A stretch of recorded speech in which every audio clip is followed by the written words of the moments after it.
Asian cup বাছাইয়ে কয়েক ঘন্টা পরেই বাংলাদেশ সিঙ্গাপুর লড়াই। হামজা সমিতদের খেলা দেখতে মুখে দর্শকরা।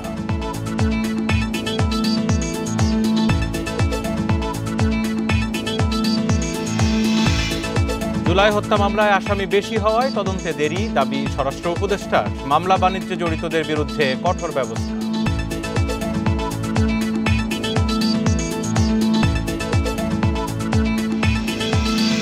থামছে না সীমান্তে বিএসএফ এর পুশিন। দিনাজপুর, মেহেরপুর ও ঠাকুরগাঁও সীমান্ত থেকে ৩২ জন আটক।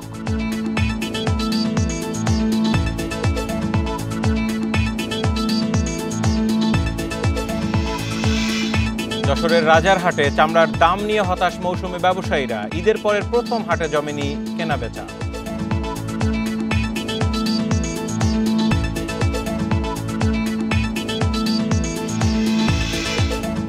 এবং উজানের ঢল ও বৃষ্টিতে চলন বিলে তলিয়ে গেছে বোরো ধান। ঈদের ছুটিতে শ্রমিক সংকটে ফসল তুলতে বিপাকে কৃষক।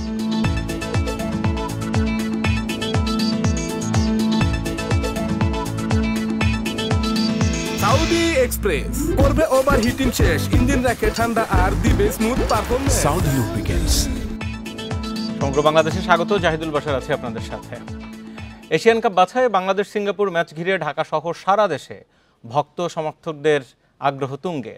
ম্যাচ শুরুর আগে বিশেষ আকর্ষণ হিসেবে থাকছে দেশের জনপ্রিয় শিল্পীদের কনসার্ট।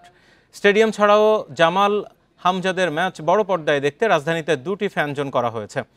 একটি আউটার স্টেডিয়ামে, অন্যটি রবীন্দ্র সরোবরে। বাকি 7 বিভাগেও ফ্যান জোনে বড় পর্দায় খেলা দেখার আয়োজন করেছে বাফুফে। ঈদের আমেজ থাকতেই বাংলাদেশের খেলার আয়োজন। দুপুর থেকে স্টেডিয়াম এলাকায় লাইন ধরেছেন টিকিট কাটা হাজার হাজার সমর্থক।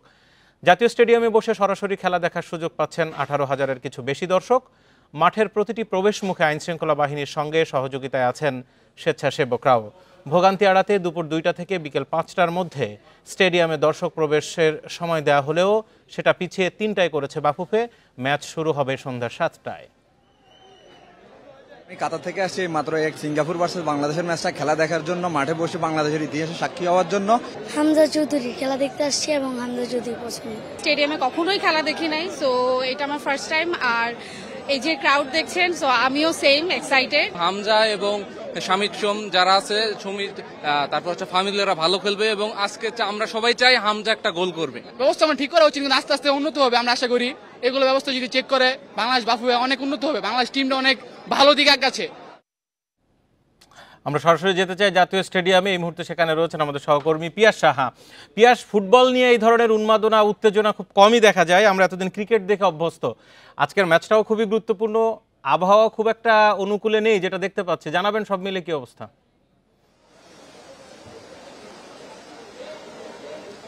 শুরুতে জানাতে চাই আসলে প্রচন্ড গরম আজকে ঢাকাতে। আবহাওয়া কিন্তু খুবই গরম ছিল, কিন্তু এখন যদি আপনাকে আপডেটটা দিতে চাই তাহলে স্টেডিয়াম এলাকায় কিন্তু বৃষ্টি শুরু হয়েছে। আপনি ক্যামেরার চোখে দেখতে পারবেন যে দুপুর থেকে যে গরমের অস্বস্তি নিয়ে স্টেডিয়াম এলাকায় দর্শকরা এসেছিল, তাদের জন্য কিছুটা স্বস্তির হতে পারে, আবার অস্বস্তির হতে পারে। কারণ দুপুর 2:45টার দিক থেকে আসলে স্টেডিয়ামের গ্যালারিতে মানুষ প্রবেশ শুরু করেছে দর্শকরা, এবং যারা প্রবেশ করেছে তারা কিন্তু এখন যে বৃষ্টি হচ্ছে সেই বৃষ্টির কারণে কিন্তু তারা গ্যালারিতে বসে অসুবিধা ভোগ করতে হবে। কারণ গ্যালারির ছাউনি ছাড়াও এমন অনেক জায়গা রয়েছে যেখানে বৃষ্টি আসলে আসলে কোনো ধরনের ব্যবস্থা নেই। এটি হলো প্রথম আপডেট আবহাওয়ার খবর যদি জানায়। আর স্টেডিয়ামের আবহাওয়া যদি আপনাকে একটু জানানোর চেষ্টা করি তাহলে 2:45টার দিকে গেট খুলে দেওয়া হয়েছে 45 মিনিট দেরি করে, এবং 5টার দিকে সেই গেটটি আটকে দেওয়া হবে। কিন্তু এই মাঝখানে যতটুকু সময় গিয়েছে ততটুকু সময়ে আসলে স্টেডিয়ামে মোটামুটি বলা যেতে পারে 70 থেকে 80 ভাগ লোক দর্শক আসলে স্টেডিয়ামে ঢুকে গেছে। এবার বাফুফে যে ব্যবস্থাপনা করেছে ভুটান ম্যাচ থেকে শিক্ষা নিয়ে, সেটি খুব দারুণভাবে ব্যবস্থাপনা নিয়েছে। তারা প্রত্যেকটা গেটের সামনে এবার কম করে 8টি থেকে 10টি ঢোকার লাইন তৈরি করেছে, যেটি ভুটান ম্যাচে মিসিং ছিল, যে কারণে খুব স্বাচ্ছন্দ্যে দর্শকরা ঢুকতে পেরেছে। তাদের সঙ্গে আমি কথা বলেছি, তারা বলেছে ভুটান ম্যাচের সময় যদি এমন ব্যবস্থা করা হতো তাহলে সেই বিশৃঙ্খলতা তৈরি হতো না। আর নিরাপত্তার ব্যবস্থার কথা যদি বলি তাহলে দেখতে পাচ্ছেন আসলে স্টেডিয়ামের পুরো এলাকাটাই নিরাপত্তা চাদরে ঢেকে দেওয়া হয়েছে। এখানে সেনাবাহিনীর পাশাপাশি পাশাপাশি পুলিশ নিযুক্ত রয়েছে। এছাড়া বিশেষ নিরাপত্তার জন্য সোয়াট বাহিনীকেও নিয়োগ দেওয়া হয়েছে। সোয়াটের মোট 3টি টিম এই ম্যাচ চলাকালীন অবস্থায় দায়িত্বে থাকবে, যার মধ্যে 2টি টিম এরই মধ্যে স্টেডিয়াম এলাকায় প্রবেশ করেছে এবং আরেকটি টিম বাসের সঙ্গে আসলে স্টেডিয়াম এলাকায় আসবে। টিম হোটেল থেকে একটা বিষয় সেটি হচ্ছে যে আমরা স্টেডিয়ামের আশপাশের চিত্র দেখছিলাম, এই যে বড় পর্দায় খেলা দেখা বা ফ্যান জোনের জন্য আলাদা কিছু আয়োজন ছিল, সেই ব্যাপারটা কি? জি, ফ্যান জোনের কথা যদি বলি তাহলে এখানে যে আউটারের মাঠটি রয়েছে সেই আউটারের মাঠে আসলে বড় একটা জায়ান্ট স্ক্রিন লাগানো হয়েছে। যারা টিকিট পাননি স্টেডিয়ামে এসে খেলা দেখতে পারবেন না। ক্যামেরা চোখে দেখতে পাচ্ছেন যে দৃশ্যটা, সেখানে আউটারের মাঠ রয়েছে, সেখানে বড় জায়ান্ট স্ক্রিনে খেলা দেখানোর ব্যবস্থা করেছে। এছাড়া এখানে বিভিন্ন ধরনের স্টল দেওয়া হয়েছে এবং যারা দর্শকরা আসছে তাদের বিনোদনের জন্য ফুটবল কেন্দ্রিক আসলে বিভিন্ন ধরনের কার্যক্রম করা হয়েছে, আয়োজন করা হচ্ছে। একটু দেখাতে চাই, এখানে গাড়িতে কিন্তু হামজা চৌধুরীর মা বাবা খেলা দেখতে এসেছে। গাড়িটি দেখতে পাচ্ছেন, এখানে গাড়ির ভেতরে আসলে হামজা চৌধুরীর মা রয়েছে, বাবা রয়েছে, তার পুরো ফ্যামিলি রয়েছে। হামজা কিন্তু আসলে ভুটান ম্যাচে বাংলাদেশের হয়ে প্রথম গোল করেছে এবং আজকে সিঙ্গাপুরের বিপক্ষে হামজা চৌধুরী নামবে, সমীর সোমের সাথে নামবে পুরো দল নিয়ে। হামজা চৌধুরী, হামজার মার সাথে কালকে আমি কথা বলেছি, তিনি কিন্তু জানিয়েছে তার ছেলে এই দল নিয়ে এখন খুব আশাবাদী এবং তিনি আশা প্রকাশ করেছে ভুটান ম্যাচে হামজা যেভাবে গোল করেছে ঠিক সেইভাবে গোল করতে চায়। হামজা চৌধুরীর মা এখন স্টেডিয়ামে, মা এবং ফ্যামিলি পুরো সবাই স্টেডিয়ামে এসেছে। এমন ভাবে আসলে সমীর সোমের ফ্যামিলির আসার কথা রয়েছে। সবকিছু মিলিয়ে বাংলাদেশ সিঙ্গাপুর ম্যাচের যে হাইপ তৈরি হয়েছে দেশের ফুটবলে এর আগে কখনোই দেখা যায়নি। জি, আর তাছাড়া গুরুত্বপূর্ণ ম্যাচও বাংলাদেশের জন্য। আপনাকে অনেক ধন্যবাদ। আমরা এবার এই একই খবর নিয়ে আরো বিস্তারিত জানবো। ঢাকার বাইরে থেকে কি ধরনের আয়োজন রয়েছে, কি ধরনের উত্তেজনা উন্মাদনা আছে। চট্টগ্রাম এবং রাজশাহী থেকে সহকর্মীরা যুক্ত হয়েছে। চট্টগ্রামে যাব, শুরুতেই রয়েছেন সেখানে আহসান রিটন। রিটন, এই ফ্যান জোনের জন্য বিশেষ করে বড় পর্দায় খেলা দেখার ব্যবস্থা সহ আনুষঙ্গিক নানা আয়োজন রয়েছে চট্টগ্রামে, জানাবেন বিস্তারিত। দেখুন, এই মুহূর্তে আমরা আছি চট্টগ্রাম স্টেডিয়াম সংলগ্ন যে আউটার স্টেডিয়াম রয়েছে, সেখানে আপনি দেখতেই পাচ্ছেন যে আসলে একটি বড় স্ক্রিন ইতিমধ্যে তৈরি করা হয়েছে এবং সেই স্ক্রিনের আশপাশে ইতিমধ্যে আসলে উৎসুক যে সমস্ত ক্রীড়ামোদী রয়েছে তারা ভিড় করতে শুরু করেছে। তবে যেটি ঝামেলা সেটি হচ্ছে আমরা দেখছি ইতিমধ্যে আসলে আকাশে কালো মেঘের ঘনঘটা এবং সেই কারণে কিছুটা খেলা দেখায় বিঘ্ন ঘটতে পারে এমন একটি আশঙ্কা সবাই করছেন। তদুপরি আপনি জানেন যে এখনো পর্যন্ত আসলে কুরবানির ঈদের যে ছুটি সেটি এখনো পর্যন্ত শেষ হয়নি, ফলে চট্টগ্রাম নগরী বলা যেতে পারে যে এই মুহূর্তে অনেকটাই ফাঁকা। যারা আছেন, যারা ফুটবলকে ভালোবাসেন, খেলাকে ভালোবাসেন, তারা আমরা দেখছি গুটি গুটি পায়ে চট্টগ্রামের এই যে এমআরজি স্টেডিয়ামের পাশে যে আউটার স্টেডিয়ামে যেখানে এই বড় পর্দাটি এখানে স্থাপন করা হয়েছে সেখানে খেলা দেখার জন্য তারা প্রস্তুতি নিচ্ছেন এবং আসছেন এবং এই ফাঁকে তারা আসলে খুদে যে সমস্ত খেলোয়াড় রয়েছে তারা ফুটবল খেলায় মত্ত রয়েছেন। আমরা বলতে চাই যে আসলে আমরা ইতিপূর্বে ক্রিকেট খেলা নিয়ে মানুষের মধ্যে উন্মাদনা দেখেছি অসংখ্যবার, কিন্তু ফুটবল খেলা নিয়ে প্রথম মানুষের মধ্যে আমরা উত্তেজনা কিংবা উন্মাদনা যেটি বলি সেটি দেখতে পাচ্ছি এবং তাদের সেই উন্মাদনাকে কিছুটা প্রশমিত করার জন্য এখানে বড় পর্দা দেওয়া হয়েছে এবং সেই পর্দায় খেলা শুরু হবে। ততক্ষণ পর্যন্ত যদি বৃষ্টি কারোর সঙ্গে বিচ্ছে না করে সেক্ষেত্রে সেই পর্দাটি এবং যারা খেলা দেখার জন্য পাশের এলাকা থেকে চলে এসছেন এবং যদি আবহাওয়া অনুকূলে থাকে তাহলে খেলা তারা এখানে দাঁড়িয়ে উপভোগ করবেন বলে আমাদেরকে জানিয়েছেন। আর এখানে যে সমস্ত দর্শক আছে সঙ্গত কারণেই তারা আসলে বাংলাদেশ আজকে জয়ী হবে এমন প্রত্যাশাই করছেন। আচ্ছা নিটু, আপনি থাকুন, আমরা একটু রাজশাহীতে যাবো। সেখান থেকে রয়েছেন সহকর্মী আহসান হাবিব। অপু, আমরা চট্টগ্রামেও দেখছিলাম এবং রাজশাহী সহ দেশের সবগুলো বিভাগেই কিন্তু বড় পর্দায় খেলা দেখার আয়োজন করা হয়েছে। রাজশাহীর খবর জানবো। আর মানুষের ভিতরে এটা নিয়ে আগ্রহ বা উত্তেজনা, আলোচনা কেমন? বড় পর্দায় খেলা দেখানোর যে আয়োজন সেটি হয়েছে এই জায়গাতে আমরা যেখানে দাঁড়িয়ে আছি, এটি নানকিং বাজার এলাকা। এই জায়গাতে মূলত প্রস্তুতির কাজটি চলছে এখন। যারা প্রস্তুতির কাজটি করছেন তারা বলছেন যে এরই মধ্যে তারা প্রায় প্রস্তুতি সম্পন্ন করেছে। এখন মূলত পরীক্ষা নিরীক্ষা করে দেখা হচ্ছে যে শব্দ ঠিক আছে কিনা, ছবি ঠিক আসবে কিনা, এইসব বিষয়গুলোই দেখানো হচ্ছে, দেখার চেষ্টা করছে তারা। আর মূলত হচ্ছে এখন রাজশাহীতে প্রচুর গরমের কারণেই সাধারণ মানুষ যারা ফুটবল ভক্ত তারা কিন্তু এই জায়গাতে আসেনি। তবে আমি অনেকের সাথেই কথা বলেছি, আশপাশে ফুটবল ভক্তদের যে নতুন করে উন্মাদনা সেটি কিন্তু আমরা জানতে পারছি। তারা বলছেন যে তারা ঠিক খেলাটা যেহেতু 7টার সময় সন্ধ্যার পরপরই এই জায়গার পরিবেশটাও সুন্দর হবে এবং যেহেতু তখন রোদ থাকবে না, যেই কারণে তারা সেই সময় এসে খেলা দেখার, অনেকেই বলছেন যে তারা এই খেলাটি দেখতে আসবে এবং আয়োজকরা সেই প্রস্তুতি রেখেছে। এখানে প্রচুর সংখ্যক দর্শক দাঁড়িয়ে খেলা দেখতে পারবে, বসে খেলা দেখতে পারবে। আর আমাদের এই বিষয়টা নিয়ে, আজকের খেলা নিয়ে আমি রাজশাহীর অনেকের সাথে কথা বলে যে বিষয়টি দেখছি যে বাংলাদেশ ফুটবলের একটা অন্য ধরনের নতুন যাত্রা শুরু করছে বলা যায়। কারণ সবার মধ্যেই যে কথাটি ফুটবল নিয়ে যে আলোচনা ছিল সেটি কিন্তু অনেক গুণে বেড়েছে এবং বাংলাদেশি খেলোয়াড় আজকে হামজাকে নিয়ে অনেকেই বলছেন যে হামজার কাছে তারা খুব বেশি আশাবাদী, ফাহমিদুলকে নিয়ে আশাবাদী এবং সমিতকে নিয়ে, বিশেষ করে এই তিনজনের নামই আমি শুনতে পাচ্ছি এবং তারা বলছেন যে বাংলাদেশ দল আজকে শুধু জিতবে সে বিষয়ে হয়তো তারা আশাবাদী, বাংলাদেশ দল খুব ভালো খেলবে এটি তারা প্রত্যাশা করছে। তারা এটির কারণ হিসেবে বলছেন যে বাংলাদেশ একটা নতুন ফর্মে ফিরেছে, সেই জায়গা থেকে ভালো করবে বলে আশা করছে। এখানে ফিফার র্যাঙ্কিং এ যদিও সিঙ্গাপুর এগিয়ে আছে, তারা 161তম জায়গাতে আছে, সেই ক্ষেত্রে বাংলাদেশ 183তম জায়গাতে। কিন্তু রাজশাহী এবং চট্টগ্রাম থেকে জানাচ্ছেন আমাদের সহকর্মীরা আজকে বাংলাদেশ সিঙ্গাপুর ম্যাচ নিয়ে বিভিন্ন জায়গায় যে মানুষের আগ্রহ এবং উত্তেজনার খবর।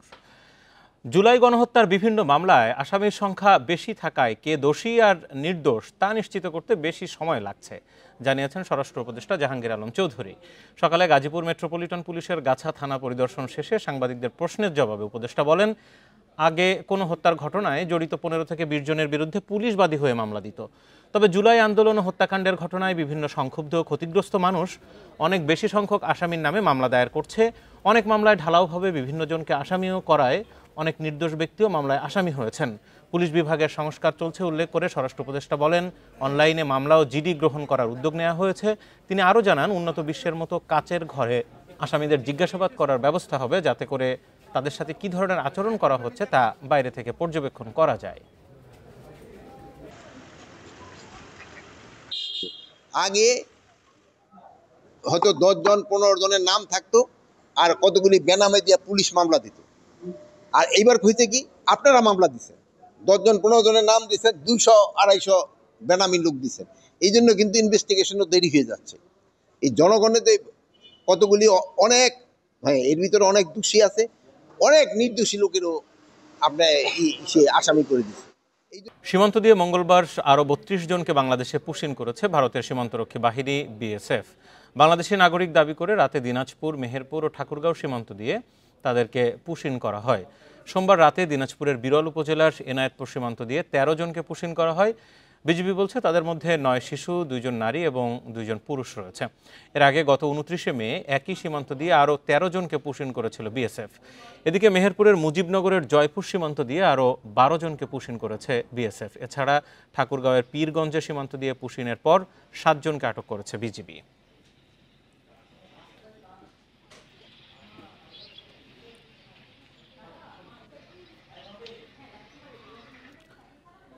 এবারের ঈদ মৌসুমে জমেনি যশোর অঞ্চলের সবচেয়ে বড় চামড়ার হাট রাজার হাট। কোরবানির ঈদের পর হাটে লক্ষ্যমাত্রার তুলনায় বেচাকেনা ছিল বেশ কম। সরকার নির্ধারিত দামও পায়নি বিক্রেতারা। এবারের হাটে ট্যানারির প্রতিনিধি ও বাইরের ব্যাপারী কম বলছেন তারা। ঈদের পর প্রথম হাটে যশোরের রাজার হাটে লবণযুক্ত গরুর চামড়ার দাম উঠেছে 800 টাকা পর্যন্ত, আর ছাগলের চামড়া বিক্রি হচ্ছে 10 থেকে 25 টাকায়। এবার হাটে ট্যানারির প্রতিনিধি কিংবা বাইরের ব্যাপারী কম থাকায় স্থানীয়রা সিন্ডিকেট করে বাজার দর নিয়ন্ত্রণ করছে অভিযোগ বিক্রেতাদের। এতে ন্যায্য মূল্য পাওয়া নিয়ে শঙ্কায় মৌসুমি চামড়া ব্যবসায়ীরা। জন খরচ দিয়ে আমাদের 900 টাকা পড়ে গেছে, 950 টাকা গাড়ি ভাড়া দিয়ে 1000 টাকা পড়ে গেছে, এখন বেচলাম 700 করে। আসলে রাজারহাটে যে পরিস্থিতি, সব সিন্ডিকেট করে যে মূল্য সরকারের দাম দিয়েছে সে দাম দিয়ে পাই নাই। 450 টাকা আর ছাগলের চামড়া তো কেন লই না ভাই, এখন কেন বাঁচাবো কিভাবে বলেন। এদিকে ব্যবসায়ী ক্রেতাদের দাবি, লবণের দাম হঠাৎ বেড়ে যাওয়ায় পশুর চামড়ার দর পড়ে গেছে। এবারের হাটে গরুর চামড়া প্রতি বর্গফুট প্রকারভেদে 20 থেকে 40 টাকা দরে বিক্রি হচ্ছে।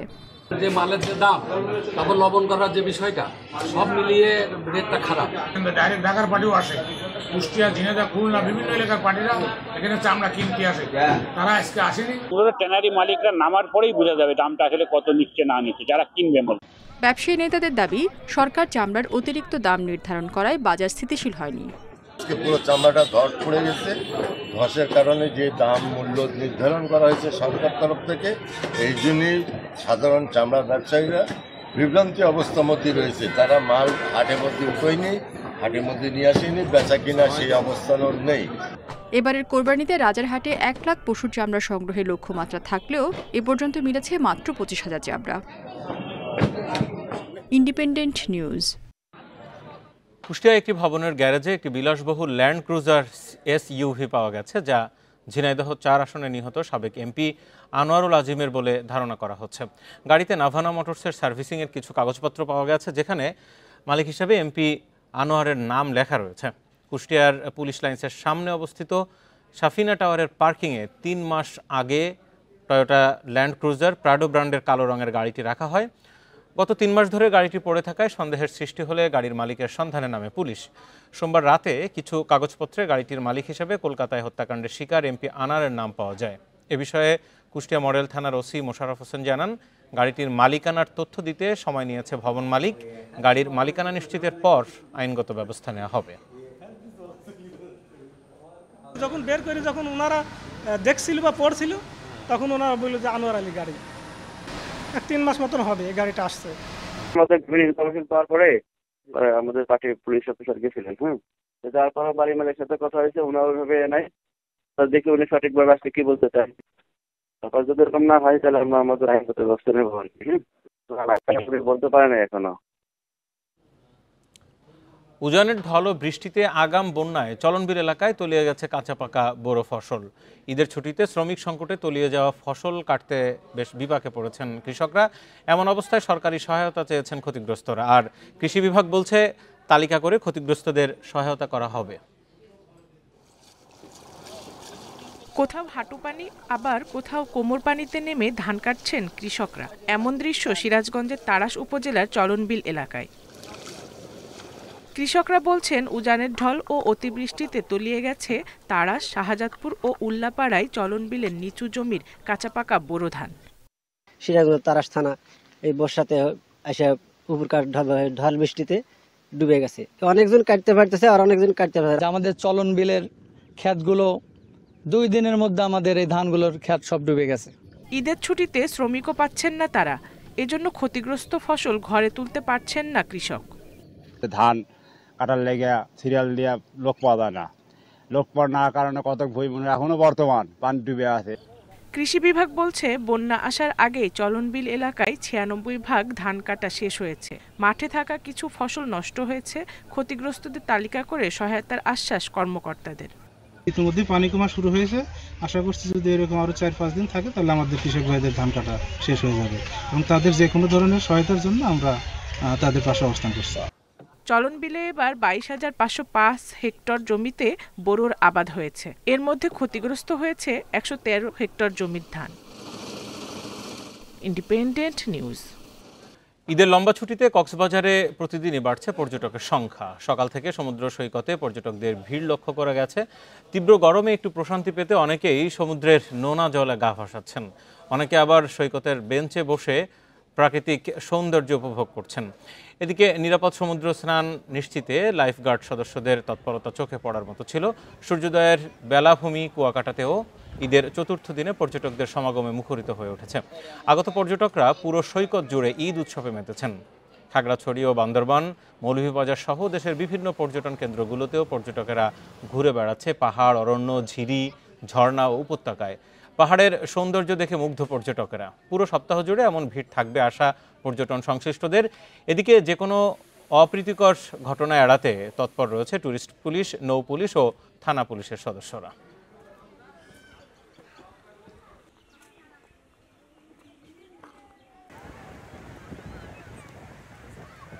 মানে সমুদ্রের ঢেউ খুবই ভালো লাগে, এখানে বসে দেখতে বা মানে স্নান করতে ভালো লাগে, ঘুরতে বা পরিবেশগুলো খুবই ভালো। দূরে যাওয়াটা ঠিক না, কেননা দূরে অনেক রিস্ক। কেন যারা জানে তাদের জন্য ঠিক আছে, যারা সাঁতার জানে তাদের জন্য ঠিক আছে, যারা না জানে এদের জন্য আসলে এখানে যাওয়াটা ঠিক না। এই তো ঈদের ছুটি উপলক্ষে আগত পর্যটকদের জন্য আমরা সকল ধরনের নিরাপত্তার ব্যবস্থা রেখেছি। সিসি ক্যামেরা, সাদা পোশাক এবং পোশাকে নিরাপত্তার ডিউটি। আমরা সরাসরি যাব কক্সবাজার সমুদ্র সৈকতে। সেখান থেকে আমার সাথে এই মুহূর্তে রয়েছেন সহকর্মী তৌফিকুল ইসলাম। তৌফিক, দুপুর গড়িয়ে বিকেল, এখন তো পর্যটক একেবারে টইটুম্বুর থাকার কথা।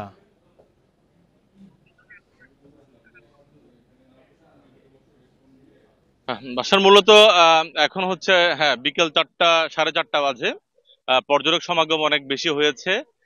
আমরা দেখতে পাচ্ছি সকাল থেকে পর্যটকের সংখ্যা অনেক বেশি।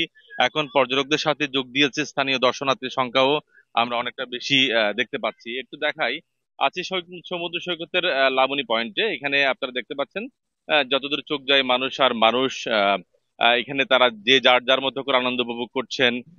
তো সে সাথে যেটি বলছিলাম, এখানে সকাল থেকে আমরা দেখছি সমুদ্র স্নান করছে, এখনো করছে, সমুদ্র স্নান করছে। তবে আপনি জানেন গত পরশু এবং গতকালকের যে একটা একটা দুর্ঘটনা ঘটেছে এখানে সমুদ্র সৈকতে পর্যটক সহ 6 জনের মৃত্যু হয়েছে। এই পরপরে কিন্তু প্রশাসন অনেকটা নড়েচড়ে বসেছে। আমরা দুপুরে দেখেছি এখানকার অতিরিক্ত জেলা ম্যাজিস্ট্রেট তিনি এসেছিলেন, আসার পরে লাইফ গার্ডের সদস্যদের সাথে কথা বলেছেন। একটু আগে আমরা এখানে ফায়ার সার্ভিসের একটি টিমও দেখেছি। তো সবকিছু মিলিয়ে আসলে তাদের যে কর্মব্যস্ততা বা তৎপরতা সেটি আমরা দেখতে পেয়েছি। যখন কোনো ধরনের দুর্ঘটনা এড়াতে তারা কাজ করে যাচ্ছেন। পাশাপাশি আপনি জানেন যখন পর্যটক সমাগম বেশি হয়, ভিড় হয়, তখন কক্সবাজারে কিন্তু অনেকটা চাপ পড়ে। এখানে 550 শতাধিক চেয়ে বেশি হোটেল মোটেল রয়েছে। এসব হোটেলে প্রায় লক্ষাধিক মানুষ থাকার ব্যবস্থা রয়েছে। যেহেতু টানা 10 দিনের ছুটি পাওয়া গেছে, এই 10 দিনের ছুটিতে ইতিমধ্যে আমরা দেখেছি লক্ষাধিকের কাছাকাছি পর্যটক কক্সবাজার ভ্রমণে আসছেন বলে আমরা জেনেছি হোটেল ব্যবসায়ীদের কাছে। তো জেলা প্রশাসকের সাথে আমার কথা হয়েছে, তিনি আমাকে জানিয়েছেন পর্যটক হয়রানির বিরুদ্ধে তারা কাজ করছেন। যেহেতু আপনারা জানেন অনেকটা চাপ, যখন অধিক সংখ্যক পর্যটক যখন আসবে তখন অনেকটা চাপ থেকে যায়।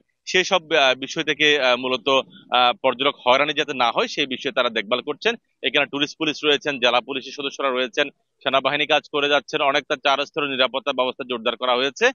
সবকিছু মিলিয়ে পর্যটকরা যাতে এই 10টা দিন বা যে কদিন তারা কক্সবাজারে থাকবেন তারা তাদের মতো করে ঘুরে ফিরে অর্থাৎ নিজ গন্তব্যে যাতে ফিরে যেতে পারে, সেসব বিষয় নিয়ে তারা অনেকটা তৎপর আমরা দেখতে পেয়েছি। তো এই ছিল এখানকার সার্বিক পরিস্থিতি। কক্সবাজার সমুদ্র সৈকত থেকে জানাচ্ছিলেন তৌফিকুল ইসলাম।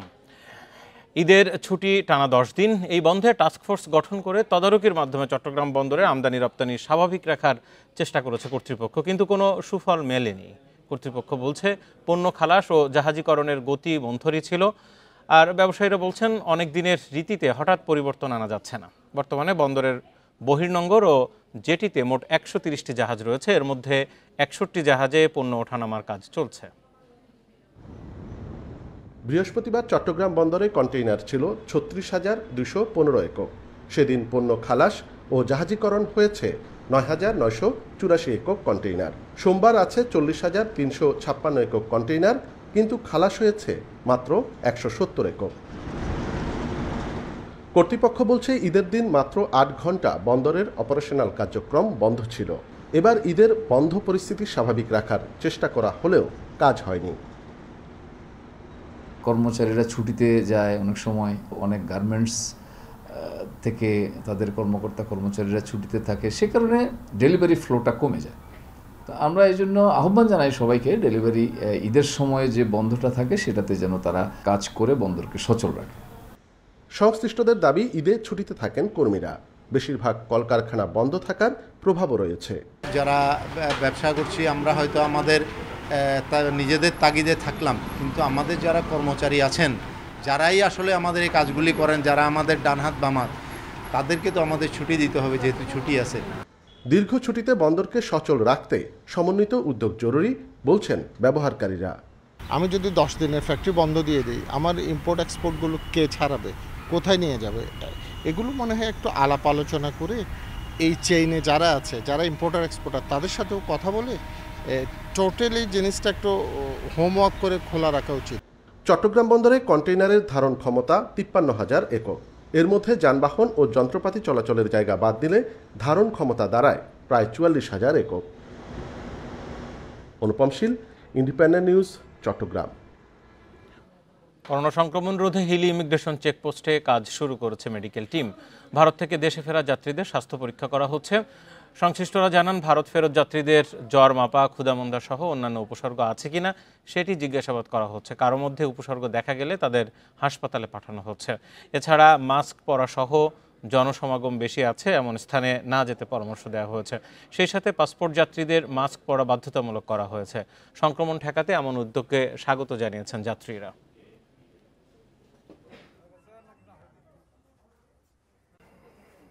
সারা দেশের মতো হিলি স্থলবন্দরেও আমরা একটি মেডিকেল টিম গঠন করেছি। এখন মূলত আমরা যেটা করছি যে ধরনের পেশেন্টের কোভিডের সিমটম যেগুলো নতুন করে যেগুলো সিমটম দেখা যাচ্ছে তাদেরকে সতর্ক করছি তারা যাতে ওভারক্রাউডেড যে প্লেসগুলো সেগুলোতে না যায়, বাসার মধ্যেই থাকার চেষ্টা করেন এবং খুব বেশি কারো প্রয়োজন ছাড়া বাসা থেকে বের না হন। বৈরী আবহাওয়ার প্রভাবে এবার হাড়িভাঙ্গার আমের ফলন কম, আম পেকেও যাচ্ছে আগে ভাগে। জুনের 20 তারিখের বাজারে আসার কথা থাকলেও এখনই শুরু হয়েছে বিক্রি। আমের উৎপাদন কম হওয়ায় আগের বছরের চেয়ে হাড়িভাঙ্গার দাম বাড়তে পারে বলছে কৃষি বিভাগ। দেশের জিআই স্বীকৃতি পাওয়া রংপুর অঞ্চলের এই আম বিভিন্ন জেলা ছাড়াও পাঠানো হয় বিদেশে।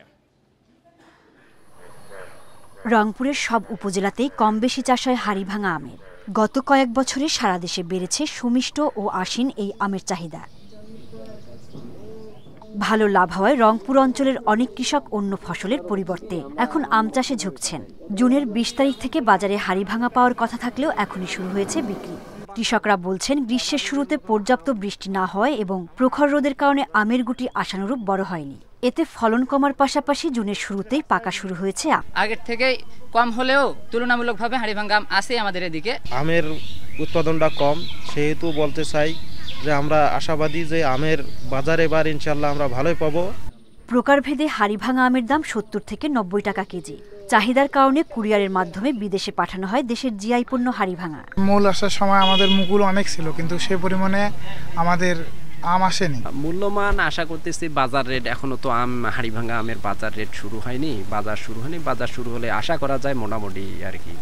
কৃষি বিভাগ বলছে চলতি বছর রংপুর জেলায় 30,000 মেট্রিক টন আম উৎপাদন হতে পারে। গত বছরের চেয়ে ফলন কমায় বাড়তে পারে দাম। অলরেডি এটি জিআই পণ্য হিসাবে স্বীকৃতি পেয়েছে, আমরাও গর্বিত রংপুরবাসী। যদিও বছর কিছুটা অনাবৃষ্টি ছিল এবং পরবর্তীতে একটি ঝড় হয়, তো সেখানে কিছু ছোট আম পড়ে গিয়েছে। তো তারপরে আমরা আশা করি যে আমরা যে লক্ষ্যমাত্রায় নির্ধারণ করেছি প্রায় 30,000 মেট্রিক টন আম, সেটি আমরা অর্জন করতে পারবো। এবছর রংপুরে 1915 হেক্টর জমিতে হাড়িভাঙা আমের চাষ হয়েছে। এর মধ্যে বেশি চাষ হয় মিঠাপুকুর ও বদরগঞ্জ উপজেলায়। সোহেলি জাহান, ইন্ডিপেন্ডেন্ট নিউজ। ভালো বেতনের আশ্বাসে ধার দেনার টাকায় দুবাই গিয়ে প্রতারণার শিকার ভোলার 3 উপজেলার শতাধিক যুবক। অনেকেরই ঠাঁই হয়েছে আমিরাতের কারাগারে, আবার পরিবারের সঙ্গে কারো যোগাযোগ নেই 2-3 বছর ধরে। ভোলার দৌলত খানের দুবাই প্রবাসী এক প্রতারক চক্রের ফাঁদে পড়ে শ্রমিকদের এই ভোগান্তি, অভিযোগ ভুক্তভোগীর স্বজনদের। ভোলার দৌলত খান উপজেলার চরশুভি গ্রামের নাজিম, হেলাল ও নুরুদ্দিন অনেক বছর আগে থেকে সংযুক্ত আরব আমিরাতের দুবাই থাকেন। তাদের আয় রোজগারে পরিবারের সচ্ছলতা দেখবার মতো। এই চক্রের প্রলোভনে পড়ে একই গ্রামের কৃষক ইদ্রিস মিয়ার ছেলে সজীবও দুবাই যান ধার দেনার 3.5 লাখ টাকা খরচ করে, কিন্তু 6 বছরেও তার ভাগ্যে জোটেনি কোনো ভালো কাজ। ফলে বাড়ি থেকে টাকা নিয়েই দুবাইতে চলতে হচ্ছে সজীবকে। একই গ্রামে মোসলেউদ্দিন, রুবেল, জাকির সহ আরও অনেকে এই চক্রের মাধ্যমে 5 লাখ টাকা খরচ করে দুবাই গিয়ে বুঝতে পারেন তারা প্রতারণার শিকার। ফোলারে ফাটাইছি কামাই করার জন্য, কামাই তো না হই আরো আমার ফোলারে অত্যাচার। সেখানে যাওয়ার পরে আমরা 17 মাস আমি ডিউটি করছি নাজিম, সেখানে আমার 17 মাস ডিউটির কোনো বেতন এবং স্যালারি দেয় না। ভোলার চরফ্যাশন উপজেলার দুলাল, বোরহানুদ্দিন উপজেলার শাকিল, রাসেল সহ অনেক যুবক নাজিম চক্রের মাধ্যমে দুবাই গিয়ে একই ধরনের প্রতারণায় পড়েন বলে অভিযোগ। অভিযোগের বিষয়ে সপরিবারে দুবাই প্রবাসী নাজিম, হেলাল কিংবা নুরুদ্দিনের বক্তব্য পাওয়া যায়নি। তবে তাদের স্বজনদের দাবি, যারা দুবাই গেছে তারা আলাদাভাবে থাকতে চাওয়ায় ঘটে বিপত্তি। এরা নতুন কোম্পানি করতো, আবার এরাই মালিক হইতে চাইছে, এই সমস্যা হয়েছে এই জায়গায়। দুবাই নেওয়ার কথা বলে এভাবে প্রতারণার বিষয়টি এখন ফিরছে এলাকাবাসীর মুখে মুখে। লিখিত অভিযোগ পেলে উপযুক্ত ব্যবস্থা নেওয়ার আশ্বাস প্রশাসনের। কোনো প্রতারক চক্র যদি এখানে কাজ করে থাকে তাদেরকে অবশ্যই আমরা শাস্তির আওতায় আনবো। আমি বলবো যারা ভিকটিম আছেন তারা যেন যথাযথভাবে আমাদের কাছে আবেদন করেন এবং আমরা এক্ষেত্রে সর্বোচ্চ আইনগত ব্যবস্থা গ্রহণ করব। দুবাইয়ের কারাগারে আটক কিংবা যোগাযোগের বাইরে থাকা প্রবাসীদের ফিরিয়ে আনা আর প্রতারণায় জড়িতদের বিরুদ্ধে শাস্তির দাবিতে উদ্বিগ্ন স্বজনরা ইতিমধ্যে মানববন্ধন সহ নানা কর্মসূচি পালন করেন এলাকায়। Independent news. কিশোরগঞ্জের লতিবাবাদে 200 বছরের পুরনো মাকুয়ার খাল খননে নেমেছে এলাকাবাসী। সকালে জেলা পুলিশ লাইন ও কিশোরগঞ্জ পল্লী বিদ্যুৎ সমিতির অফিসের পাশ থেকে শুরু হয় এই কার্যক্রম। এলাকাবাসী জানায় দীর্ঘদিন যাবৎ এই খালটি বিভিন্ন দখল দূষণে ভরাট হয়ে যাওয়ায় বর্ষাকালে আশপাশের 5টি গ্রামে স্থায়ী জলাবদ্ধতার সৃষ্টি হয়। এতে বাড়িঘর তলিয়ে দুর্ভোগের পাশাপাশি কৃষি জমি তলিয়ে চাষাবাদের অনুপযুক্ত হয়ে পড়ে। বারবার আবেদন করেও কোনো সুরাহা না পেয়ে নিজেরাই খালটি খননের উদ্যোগ নিয়েছেন বলে জানান স্থানীয়রা। খালটি লতিবাবাদ মাকুয়া বিল থেকে শুরু হয়ে 3 কিলোমিটার প্রবাহিত হয়ে মুকসেদপুর ভাস্কর ভিলা বিলে গিয়ে মিশেছে। চাষ করি জমি, এগুলা বাড়িঘর, এগুলোর মধ্যে পানি উঠতেছে। তারপরে যে বন্ধ ফিশারি আছে বহুত, এই ফিশারিগুলি আপনার তলে পড়তেছে। পানি নিষ্কাশনের ব্যবস্থা নাই, সব জায়গার মধ্যে ছোট্ট ছোট্ট রিং কালভার্ট করাতে জাম হয়ে গেছে, পানি চলে না। রাঙামাটি রাজবন বিহারের ভিক্ষ সীমা ঘরে উপসম্পদা প্রদান করেছে বনভান্তের শীর্ষ সংঘ।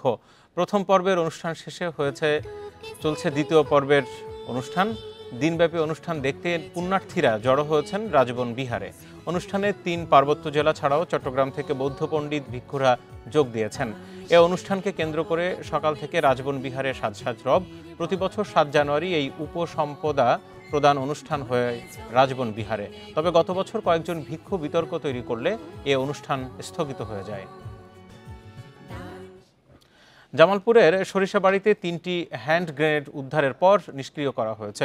মুক্তিযুদ্ধের সময় ব্যবহৃত গ্রেনেডগুলো মাটির নিচে চাপা পড়ে থাকতে পারে বলে প্রাথমিকভাবে ধারণা করছে সেনাবাহিনী জানায় গতকাল ওই এলাকার মুক্তিযোদ্ধা হারুন আর রশিদের পতিত জমিতে মাটি কাটার সময় হ্যান্ড গ্রেনেড সদৃশ্য 3টি বস্তু পায় স্থানীয়রা। পরে পুলিশকে জানানো হলে বস্তুগুলো ঘিরে রেখে সেনাবাহিনীকে খবর দেওয়া হয়। আজ দুপুরে শহীদ সালাউদ্দিন সেনানিবাস থেকে একটি বোম ডিসপোজাল ইউনিট এসে সেগুলোকে নিরাপদে নিষ্ক্রিয় করে। শিক্ষকের প্রতি ভালোবাসা ও শ্রদ্ধার দৃষ্টান্ত স্থাপন করল শেরপুরের শ্রীবর্দীর ঝগড়ারচর উচ্চ বিদ্যালয়ের প্রাক্তন শিক্ষার্থীরা। 37 বছরের পেশার বিদায় বেলায় শিক্ষার্থীদের ভালোবাসায় সিক্ত বিদ্যালয়টির সিনিয়র সহকারী শিক্ষক মোহাম্মদ মনিরুজ্জামান বাবুল। সোমবার বিকেলে ঝগড়ারচর উচ্চ বিদ্যালয়ের প্রাক্তন শিক্ষার্থীরা একত্রিত হয়ে সম্মাননা জানানোর পাশাপাশি ফুলেল শোভায় বিদায়ী সংবর্ধনা আয়োজন করে। প্রিয় শিক্ষক ও তার পরিবারের সদস্যদের বাড়ি থেকে গাড়িতে তুলে মোটরসাইকেলে বহর নিয়ে আসা হয় স্কুল প্রাঙ্গণে। পরে ফুল দিয়ে বরণ করে মঞ্চে উঠিয়ে সংবর্ধনা দেওয়া হয়। এ সময় শিক্ষাগুরুর ভালোবাসায় স্মৃতিচারণ করেন প্রাক্তন শিক্ষার্থীরা। সংবর্ধনা শেষে বিশাল মোটরসাইকেল শোভাযাত্রায় পৌঁছে দেওয়া হয় তার বাড়িতে। 1988 সালে প্রথম ঝগড়ারচর উচ্চ বিদ্যালয়ে সহকারী শিক্ষক হিসেবে কর্মজীবন শুরু করেন তিনি। সহকারী প্রধান শিক্ষক ছিলেন। বুধবার মধ্যরাত থেকে শেষ হচ্ছে সমুদ্রে মাছ ধরার 58 দিনের নিষেধাজ্ঞা। এ কারণে সাগরে মাছ ধরতে যাওয়ার শেষ সময়ের প্রস্তুতি নিচ্ছেন জেলেরা। এবারই প্রথম ভারতের সঙ্গে মিল রেখে এ অবরোধ দেওয়া হয়। দুই দেশের একসঙ্গে অবরোধের কারণে এবার অনেক বেশি ইলিশ ধরা পড়বে বলে আশা জেলেদের। সাগরে যাত্রার জন্য শেষ সময় প্রস্তুতির ব্যস্ততায় তারা। এদিকে অবরোধ শতভাগ সফল হওয়ায় জেলেরা কাঙ্ক্ষিত মাছ শিকার করতে পারবে বলে আশা মৎস্য বিভাগের। গত 15 এপ্রিল থেকে 11 জুন পর্যন্ত সাগরে মাছ ধরার নিষেধাজ্ঞা দিয়েছিল সরকার। আমরা জাল ধরি সব সারিয়া কমপ্লিট করছি, এখন আমরা সাগরের দিকে যাব। সাগরে গেলে যদি মাছ পোনা পাই তাহলে বিক্রি করে তো মনে করেন আমাদের সংসার ভালো ঠিক মতন চলবে, আর যদি না পাই তো দেনায় আমরা ডুবে হয়ে গেছি। জেলে এবং সর্বস্তরের জনগণকে সাথে নিয়ে আমরা সঠিকভাবে পালন করতে পেরেছি এবং এর ফলে আমরা আশা করছি যে আমাদের সমুদ্রে যে 475 প্রজাতির মাছ আছে সেটা সুষ্ঠুভাবে প্রজনন করতে পেরেছে। এর ফলে আগামী বছরগুলো। আর এর সাথে শেষ করছে আজকের সমগ্র বাংলাদেশের আয়োজন। এতক্ষণ সাথে থাকার জন্য ধন্যবাদ সবাইকে। ফেসবুক, ইউটিউব ও এক্স অ্যাকাউন্টে আরও বিস্তারিত সংবাদ দেখতে পাবেন।